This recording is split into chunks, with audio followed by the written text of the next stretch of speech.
Hello দোস্ত, রাত এখন বাজে 12টা 21, বাজুক 12টা 21, তুই ঘুমাস না। কারণ আজকে কালী পূজার রাত, খোকসার কাছে ফুল ফুটবে, ওই জন্য আমি বসে আছি।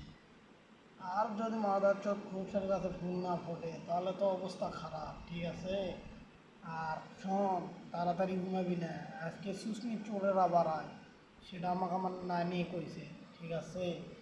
আর খোকসার কাছে ফুল ফুটবে, গাভী ছাগলেরা কথা বলবে, এগুলাও আমি শুনছি।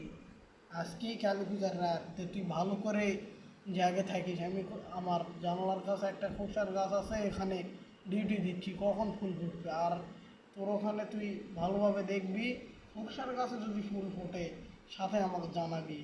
আর শোন, এই সিক্রেট বিষয়টা অন্য কাউকে বলবি না। আর গরু বকরির কথা তুই যদি শুনতে পাস তাহলে রেকর্ড করে তুলবি, কেননা এই জিনিসটা খুবই আর আজকে কালী পূজার রাত বাবা, কালী আসে এইভাবে যেভাবে আর করবে, ভয় অবস্থা খারাপ।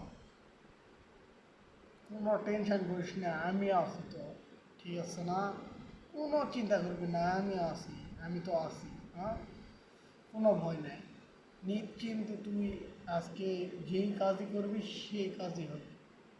শোন দোস্ত, তুই কিন্তু রাতে বিমান উড়াস, বিমান যদি আজকে উড়াস আর আজকে বিমান উড়ে যদি তুই টাকা পাস, তাহলে তোর আজীবন মনে করে বিমান উড়াবি, বিমান জীবনে পড়বে না। কারণ আজকে কালী পূজার রাত, 7 একটা রাত, চোরেদের রাত, আজকে একটা আনকমন একটা রাত, ঠিক আছে?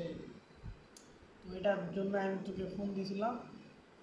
আর দেশের অবস্থা খুব বেশি ভালো না, তাড়াতাড়ি দেশ থেকে পালাতে হবে। কেননা যখন তখন হুটহাট করে সমস্যা হয়ে যাচ্ছে, আমি বুঝতেছি রে কি যে সমস্যা।